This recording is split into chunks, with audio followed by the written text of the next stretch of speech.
ওপারে বলেছে তোমরা সামনে থেকে আসছো না, পিছনের লাইন তো পিছন থেকে যাবে।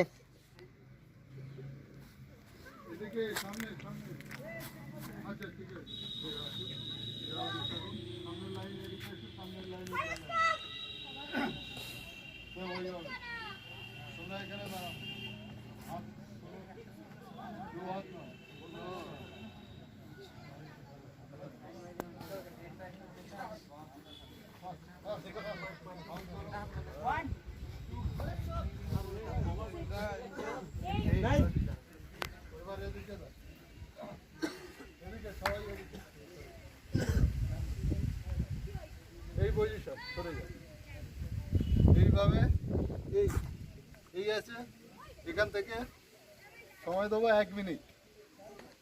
1 মিনিট মিনিমাম হবে 17টা। এখান থেকে ওখানে যাবে, এই যাবে, এই কাজ করবে, এই ফিরে আসবে, এই এক হলো কাউন্ট। তুমি করবে অপোজিট হ্যান্ড কাউন্ট, তুমি করবে, এই লাইন পুরো কাউন্ট করবে, এরা করবে।